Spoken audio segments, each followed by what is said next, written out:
ओम शांति 17 नवेम्बर 2024 अव्यक्त बापदादा रिभाइस मुरली 30/11/2002 मधुबन। रिटार्न शब्देर स्मृति द्वारा समान हओ एवं रिटार्न जार्नी स्मृति स्वरूप हओ।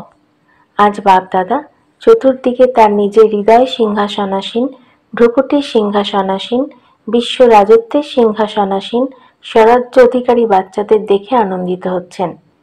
परमात्म हृदय सिंहासन सारा कल्पे तोमरा हारानिधि ओ अति प्रिय बाच्चादेर एखन प्राप्त हय। भ्रुकुटी सिंहासन तो सब आत्मार आछे, किन्तु परमात्म हृदय सिंहासन ब्राह्मण आत्मा व्यतीत कारो प्राप्त हय ना। এই হৃদয় সিংহাসনই বিশ্বের সিংহাসন প্রাপ্ত করায়। বর্তমান সময় তোমরা স্বরাজ্য অধিকারী হয়েছ। স্বরাজ্য প্রত্যেক ব্রাহ্মণ আত্মার গলার হার। স্বরাজ্য তোমাদের জন্মের অধিকার। নিজেকে এমন স্বরাজ্য অধিকারী অনুভব করো তোমরা। হৃদয়ে তোমাদের এই দৃঢ় সংকল্প আছে যে আমাদের এই বার্থরাইট কেউ ছিনিয়ে নিতে পারবে না। সেই সঙ্গে আধ্যাত্মিক নেশাও আছে যে আমি পরমাত্ম হৃদয় সিংহাসনাসীন। মানব জীবনে তনের ক্ষেত্রে বিশেষভাবে হৃদয়ই মহান হিসেবে গাওয়া হয়ে থাকে। হৃদয় থেমে গেল তো জীবন সমাপ্ত। সুতরাং আধ্যাত্মিক জীবনেও হৃদয় সিংহাসনের মহত্ব অনেক। যারা হৃদয় সিংহাসনাসীন সেই আত্মাদের বিশেষ আত্মা হিসেবে গায়ন হয়ে থাকে। সেই আত্মাদের ভক্তরা মালার দানারূপে স্মরণ করে থাকে। সেই আত্মারা কোটির মধ্যে কিছু, কিছুর মধ্যে কেউ হিসেবে গাওয়া হয়ে থাকে। তো তারা কারা? তোমরা। পাণ্ডবও আছে, মাতারাও আছে। তো বাবা বলেন, অতি প্রিয় বাচ্চারা, কখনো কখনো হৃদয় সিংহাসন ছেড়ে দেহরূপী মাটির সাথে কেন হৃদয় সংযুক্ত করো? দেহ হলো মাটি, তাই তো অতি প্রিয় বাচ্চারা কখনো মাটিতে পা রাখে না, সদা সিংহাসনে, আসনে কিংবা অতীন্দ্রিয় সুখের দোলায় দোলে। তোমাদের জন্য বাপদাদা ভিন্ন ভিন্ন দোলনা দিয়েছেন। কখনো সুখের দোলায় দোলো, কখনো খুশির দোলায় দোলো, কখনো আনন্দময় দোলাতে দোলো। তো বাপদাদা যেমন শ্রেষ্ঠ বাচ্চাদের দেখছিলেন যে কিভাবে তারা নেশার সাথে দোলায় দুলছে। নিরন্তর দোলো, দোদুল্যমান। তোমরা মাটিতে যাও না তো? কখনো কখনো মন চায় কি মাটিতে পা রাখতে? কেননা 63 জন্ম মাটিতেই পা রেখেছ, মাটির সাথেই খেলেছ। মাটির সাথে এখন খেলো না তো? কখনো কখনো মাটির দিকে পা যায় নাকি যায় না? কখনো কখনো চলে যায়। দেহ ভাবও মাটিতে পা রাখাই হয়। দেহ অভিমানে তো অতি গভীরভাবে মাটিতেই পা থাকা, কিন্তু দেহ ভাব অর্থাৎ বডি কনসিয়াসনেস এটাও মাটি। সঙ্গমের সময় যত বেশি থেকে বেশি সিংহাসনাসীন হবে ততই অর্ধেক কল্প সূর্য বংশের রাজধানীতে এবং চন্দ্রবংশের রাজত্বেও সূর্যবংশী রাজঘরানার হবে। যদি এখনো সঙ্গমে কখনো কখনো সিংহাসনাসীন থাকবে তাহলে সূর্যবংশের রয়্যাল ফ্যামিলিতে ততটাই অল্প সময় থাকবে। হতে পারে সিংহাসনাসীন টার্ন বাই টার্ন হবে, কিন্তু রয়্যাল ফ্যামিলি রাজ্য ঘরানার আত্মাদের সাথে সদা সম্বন্ধে হবে। সুতরাং চেক করো, সঙ্গম যুগের আদি সময় থেকে এখনো পর্যন্ত তা 10 বছর হোক বা 50 বছর কিংবা 66 বছরই হোক, কিন্তু যখন থেকে ব্রাহ্মণ হয়েছ তখন থেকে সেই আদি থেকে এখনো পর্যন্ত কত সময় হৃদয় সিংহাসন স্বরাজ্য সিংহাসনাসীন ছিলে? বহুকাল ছিলে, নিরন্তর ছিলে, নাকি কখনো কখনো ছিলে? যে পরমাত্ম সিংহাসনাসীন থাকবে তার লক্ষণ হবে প্রত্যক্ষ আচার আচরণ এবং মুখমণ্ডল দ্বারা সে সদা নিশ্চিন্ত বাদশা হবে। স্থূল বোঝা তো মাথার উপরে থাকে, কিন্তু সূক্ষ্ম বোঝা নিজের মনে থাকে। তো তাদের মনে কোনো বোঝা থাকে না। চিন্তা হলো বোঝা, আর চিন্তা মুক্ত হওয়া হলো ডবল লাইট। কোনো রকমের তার সেবার হোক, সম্বন্ধ সম্পর্কের কিংবা স্থূল সেবার, আধ্যাত্মিক সেবারও বোঝা থাকবে না। কি হবে, কিভাবে হবে, সফলতা কি হবে না, ভাবা এবং প্ল্যান বানানো আলাদা ব্যাপার, বোঝা আলাদা ব্যাপার। যাদের বোঝা থাকে তাদের লক্ষণ হলো মুখমণ্ডলে সদা অধিক অথবা অল্প ক্লান্তির চিহ্ন থাকবে। ক্লান্ত হওয়া আলাদা ব্যাপার, ক্লান্তির সামান্য চিহ্ন থাকা সেটাও বোঝার লক্ষণ। আর নিশ্চিন্ত বাদশার অর্থ এই নয় যে অমনোযোগী থাকবে। হবে অমনোযোগী আর বলবে আমি তো নিশ্চিত বাদশা রূপে থাকি। অমনোযোগিতা এটা খুব ঠকায়। তীব্র পুরুষার্থের সেই শব্দ আর অমনোযোগিতার সেই একই শব্দ। তীব্র পুরুষার্থী সদা দৃঢ় নিশ্চয় থাকার কারণে এটাই ভাবে সর্বকার্যে সাহস আর বাবার সহায়তায় সফল হয়ে আছে, এবং অমনোযোগীও এই শব্দই হয়ে যাবে হয়ে যাবে হয়েই আছে। কোনো কার্য বাকি রয়েছে কি? হয়ে যাবে। তো শব্দ এক, কিন্তু রূপ আলাদা আলাদা। বর্তমান সময় মায়ার দুই বিশেষ রূপ বাচ্চাদের পেপার নিয়ে থাকে। জানো তোমরা? জানো তো বটেই। এক, ব্যর্থ সংকল্প, বিকল্প নয়, ব্যর্থ সংকল্প। আরেকটা কি সেটাও বাবা বলবেন। আরেক হলো আমি রাইট, যা করেছি, যা বলেছি, যা ভেবেছি, আমি কম নই, আমি রাইট। বাপ দাদার সময় অনুসারে এখন এটাই চান, একটা শব্দ স্মৃতিতে বজায় রাখো, বাবার থেকে হওয়া সর্বপ্রাপ্তির স্নেহের সহযোগে রিটার্ন করতে হবে। রিটার্ন করা অর্থাৎ সমান হওয়া। দ্বিতীয়ত, এখন আমাদের রিটার্ন জার্নি, একটাই শব্দ রিটার্ন সদা যেন স্মরণে থাকে। সেই জন্য খুব সহজ সাধন হলো প্রতিটা সংকল্প, বল আর কর্ম ব্রহ্মা বাবার সাথে ট্যালি করে নাও। বাবার সংকল্প কি ছিল, বাবার বল কি ছিল, বাবার কর্ম কি ছিল, একেই বলা হয়ে থাকে ফলো ফাদার। ফলো করা তো সহজ হয় তো না, নতুন ভাবনা, নতুন কিছু করা, তার আবশ্যকতা তো নেই। যা বাবা করেছেন ঠিক সেটাই ফলো ফাদার। সহজ তো না? টিচার্স হাত তোলো। ফলো করা সহজ নাকি কঠিন? সহজ তো না? কেবল ফলো ফাদার। প্রথমে চেক করো, যেমন প্রবাদ আছে, আগে ভাবো পরে করো, আগে পরিমাপ করো তারপরে বলো। এখন এই বছরের এটাই লাস্ট মান্থ, পুরনো চলে যাবে, নতুন আসবে। তো সব টিচার নতুন আসার আগে কি করতে হবে? এই বছরে তার প্রস্তুতি করে নাও। এই সংকল্প করো যে বাবার কদমে কদম রাখা ব্যতীত অন্য কোথাও কদম রাখবো না, কেবল ফুটস্টেপ। কদমে কদম রাখা তো ইজি, তাই না?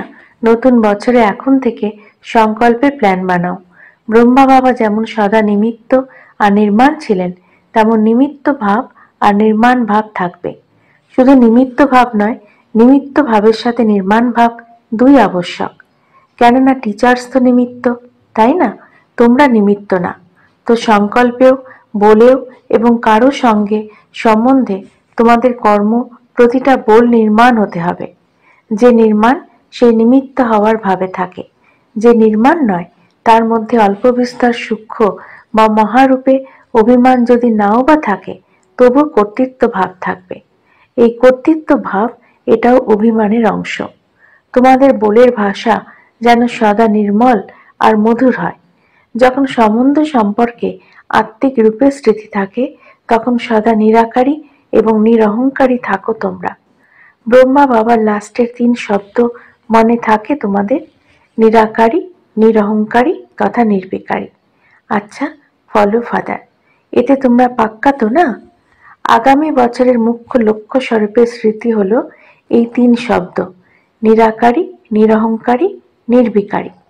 এমনকি লেশমাত্র যেন না থাকে। বড় বড় রূপ তো ঠিক হয়ে গেছে, কিন্তু অংশ মাত্র থাকবে না, কেননা অংশ ঠকিয়ে থাকে।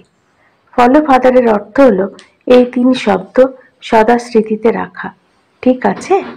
আচ্ছা, ডবল ফরেনার্স ওঠো, ভালো গ্রুপ এসেছে। বাপদাদা ডবল ফরেনারদের একটা ব্যাপারে খুশি। জানো তোমরা কোন ব্যাপারে? জানো? দেখো, যতই দূর থেকে, দূরদেশ থেকে তোমরা আসো না কেন, কিন্তু যে ডাইরেকশন তোমরা পেয়েছো, যেই টার্নেও তোমাদের আসতে হবে, তো তোমরা এখানে পৌঁছেই গেছো তো না? কিভাবে তোমরা চেষ্টা করেছো সেটা ব্যাপার না, যেভাবেই হোক পুরুষার্থ করে তোমরা বড় গ্রুপে পৌঁছে গেছো। দাদির ডাইরেকশন ঠিকভাবে মেনেছো, তাই না? এর জন্য অভিনন্দন। বাপদাদা প্রত্যেককে দেখছেন, দৃষ্টি দিচ্ছেন। এমন নয় যে স্টেজেই দৃষ্টি লাভ হয়, দূর থেকে আরো ভালো দেখা যাচ্ছে। ডাবল ফরেনার্স হাজির পাঠ ভালো করে পড়েছে। বাপদাদার ডবল ফরেনার্সের প্রতি ভালোবাসা তো আছেই, উপরন্তু তার গর্বও হয়, কারণ বিশ্বের কোণে কোণে বার্তা পৌঁছানোর জন্য ডবল ফরেনার্সই নিমিত্ত হয়েছে। বিদেশে এখন কোনো বিশেষ স্থান রয়ে গেছে, গ্রামগুলো বাকি থেকে গেছে নাকি বিশেষ স্থান? কোণে কোণে, গ্রামে গ্রামে অথবা ছোট লোক বসতিতে বাকি রয়ে গেছে, নাকি বিশেষ স্থানে বাকি থেকে গেছে। তবুও দেখো, যারা এসেছে এটাও গ্রুপ। কত দেশের গ্রুপ এটা, গুনতি করেছো? করনি তোমরা? তবুও বাপদাদা জানেন যে বিশ্বের ভিন্ন ভিন্ন অনেক দেশেই তোমরা আত্মারা নিমিত্ত হয়েছ। বাপদাদা প্রায়শ বলে থাকেন যে বিশ্ব কল্যাণকারীর টাইটেল বাবার ডবল বিদেশে প্রত্যক্ষ করিয়েছে। এটা ভালো। প্রত্যেকে নিজের নিজের স্থানে স্বয়ং আপন পুরুষার্থে এবং সেবাতে এগিয়ে যাচ্ছে, আর সদা এগিয়ে যেতেও থাকবে। সফলতার নক্ষত্র হয়েই আছো, খুব ভালো। কুমারদের প্রতি, মধুবনের কুমারও আছে। দেখো কুমারদের সংখ্যা কত আছে, অর্ধেক ক্লাসই তো কুমারদের। কুমার এখন সাধারণ কুমার নয়, এখন কুমারদের টাইটেল আছে। কোন কুমার তোমরা? ব্রহ্মা কুমার তো হওই, কিন্তু ব্রহ্মা কুমারদের বিশেষত্ব কি? কুমারদের বিশেষত্বই হলো যেখানেই অশান্তি হবে সেখানে সদা শান্তি ছড়িয়ে দেওয়ার শান্তি দূত তোমরা। মনের অশান্তি নেই, বাইরের অশান্তি নেই। কুমারদের কাজই হলো কঠিন কাজ করা। হার্ড ওয়ার্কার তো না, তো আজ সবচাইতে হার্ড থেকে হার্ড ওয়ার্ক হলো অশান্তি মিটিয়ে শান্তি দূত হয়ে শান্তি ছড়িয়ে দেওয়া। তোমরা এমন কুমার, এমন তোমরা। অশান্তি লেশমাত্র থাকবে না এমন শান্তিদূত হও তোমরা। না বিশ্বে না তোমাদের সম্বন্ধ সম্পর্কে অশান্তি থাকা উচিত নয়। শান্তিদূত যেমন যারা আগুন নেভায়, তারা যেখানেই আগুন লাগাবে নেভাবে তো না। তো শান্তিদূতের কাজই হলো অশান্তিকে শান্তিতে বদলানো। তোমরা তো শান্তিদূত, তাই না? পাক্কা পাক্কা পাক্কা। খুব ভালো লাগছে। এত কুমার দেখে বাপদাদা খুশি হন। আগেও বাপদাদা তোমাদের প্ল্যান দিয়েছিলেন যে দিল্লিতে সর্বাধিক সংখ্যক কুমার রয়েছে, যা গভর্নমেন্ট মনে করে কুমার মানেই যারা ঝামেলা করে, ভয় পায় কুমারদের। এইরকম ভীত গভর্নমেন্ট প্রত্যেক ব্রহ্মাকুমারকে শান্তিদূতের টাইটেল দ্বারা যেন স্বাগত জানায়। তবেই কুমারদের চমৎকারিত্ব সারা বিশ্বে যেন ছড়িয়ে যায় যে ব্রহ্মাকুমার শান্তির দূত। এটা হতে পারে তো না? দিল্লিতে করতে হবে, করতে তো হবে, তাই না? দাদিরা করবে? এত কুমার রয়েছে, একটা গ্রুপে এত আছে, তবে সব গ্রুপে কত হবে, বিশ্বে কত হবে? অতএব কুমার করো চমৎকার। গভর্নমেন্টের মধ্যে কুমারদের প্রতি যে ভুল ভরা আছে তার সমাধান করে দাও। মনের মধ্যেও কোনো অশান্তি নয়, সাথীদের মধ্যেও অশান্তি নয়, এবং নিজের স্থানেও অশান্তি নয়, নিজের শহরেও অশান্তি নয়। কুমাররা শুধু তোমাদের মুখে বোর্ড লাগানোর প্রয়োজন নেই, কিন্তু তোমাদের ললাটে অটোমেটিক্যালি যেটা লেখা হয়ে আছে, যেটা শান্তিদূত, সেটা অনুভূত হতে দাও। ঠিক আছে তো না? কুমারীদের প্রতি, কুমারীরাও সংখ্যায় অনেক রয়েছে। যারা সেন্টারে থাকে তারা নয়, যারা সেন্টারে থাকে না তারা ওঠো। তো এইসব কুমারীর লক্ষণ কি? চাকরি করতে চাও নাকি বিশ্ব সেবা? মাথায় মুকুট রাখতে চাও নাকি চুপড়ে রাখতে চাও? কি রাখতে চাও? দেখো, সব কুমারীকে করুণাকর হতে হবে, বিশ্বের আত্মাদের যেন কল্যাণ হয়ে যায়। কুমারীদের জন্য গায়ন আছে, তারা 21 কুলের উদ্ধার করে। তো অর্ধেক কল্প 21 কুল হয়ে যাবে। তো তোমরা এমন কুমারী যারা 21 কুলের কল্যাণ করবে। তারা হাত তোলো। একটা পরিবারের নয়, 21 পরিবারের করবে তোমরা। দেখো, তোমাদের নাম নোট করা হবে এবং তারপর দেখা হবে যে তোমরা করুণাকর নাকি হিসেব নিকেশ বাকি থেকে গেছে। এখন সময় এটাই সূচিত করছে যে সময়ের আগে তৈরি হয়ে যাও। সময়কে যদি দেখতে থাকো তো সময় চলে যাবে। সেই জন্য লক্ষ্য রাখো যে আমরা সবাই বিশ্ব কল্যাণী, করুণাময় বাবার করুণাকর বাচ্চা। ঠিক আছে তো না? করুণাকর তোমরা, তাই তো না? আরো করুণাকর হও, আরো একটু তীব্র গতিতে হও। কুমারীদের তো বাবার সিংহাসন খুব সহজে প্রাপ্ত হয়। বাবা দেখবেন নতুন বছরে তোমরা কি চমৎকারিত্ব দেখাও। আচ্ছা, মিডিয়া থেকে 108 রত্ন এসেছে, এটা ভালো। মিডিয়ার লোকেরা চমৎকার করে দেখাবে, যাতে সবার বুদ্ধিতেই আসে যে বাবার থেকে অবিনাশী উত্তরাধিকার নিতে হবে, কেউ যেন বঞ্চিত থেকে না যায়। এখন বিদেশেও মিডিয়ার প্রোগ্রাম চলতেই থাকে, তাই না? এটা ভালো। বিভিন্ন রূপে যে প্রোগ্রাম রাখে সেই সবে লোকে খুব ইন্টারেস্টেড হয়। তারা ভালো করছে, আর করতেও থাকবে, আর সফলতা তো আছে। সব বর্গের তারা যে সেবাই করছে বাপদাদার কাছে, সেসবের সমাচার আসতে থাকে। প্রত্যেক বর্গের নিজের নিজের সেবার সাধন এবং সেবার রূপরেখা আছে, কিন্তু এটা দেখা যায় যে বর্গ আলাদা আলাদা হওয়ার কারণে প্রতিটা বর্গ পরস্পরের সঙ্গে রেসও করে। এটাও ভালো। রেস যদিও বা করো, ঈর্ষা করো না। সব বর্গের রেজাল্ট বর্গের সেবার পরে অনেক আইপি এবং ভিআইপিরা সম্পর্কে এসেছে। এখনো মাইক নিয়ে আসেনি, কিন্তু সম্বন্ধ সম্পর্কে এসেছে।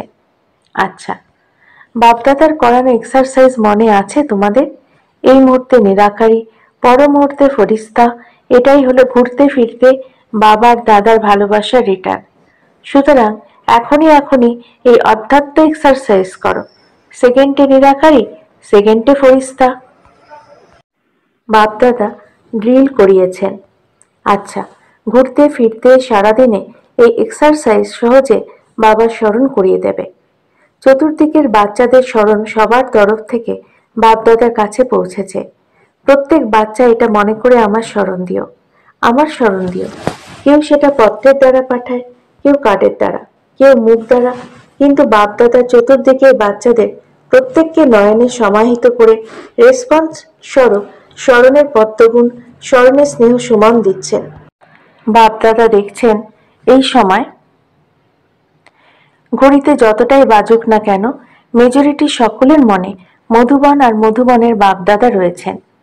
চতুর্দিকের 3 সিংহাসনাসীন স্বরাজ্য অধিকারী বাচ্চাদের সদা বাপদাদাকে রিটার্ন দিতে, বাবা সমান হওয়া বাচ্চাদের সদা রিটার্ন জার্নির স্মৃতিস্বরূপ বাচ্চাদের সদা সংকল্প, বাণী আর কর্মে ফলফাদার করে প্রত্যেক বাচ্চাকে বাপদাদার অনেক অনেক অনেক স্মরণের স্নেহ সুমন আর নমস্কার।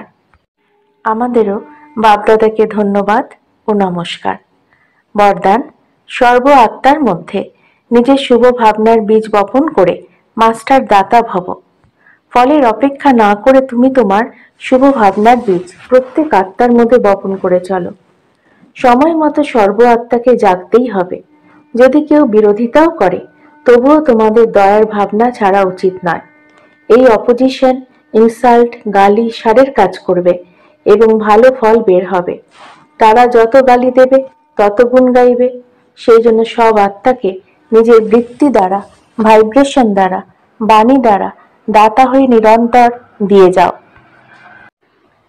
স্লোগান: সদা প্রেম, সুখ, শান্তি আর আনন্দের সাগরে সমাহিত হওয়া বাচ্চারাই প্রকৃত তপস্বী। সূচনা: আজ মাসের 3য় রবিবার, অন্তর্রাষ্ট্রীয় যোগ দিবস।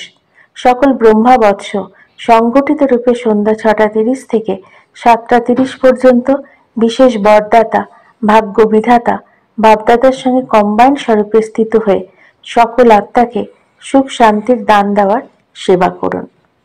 ওম শান্তি।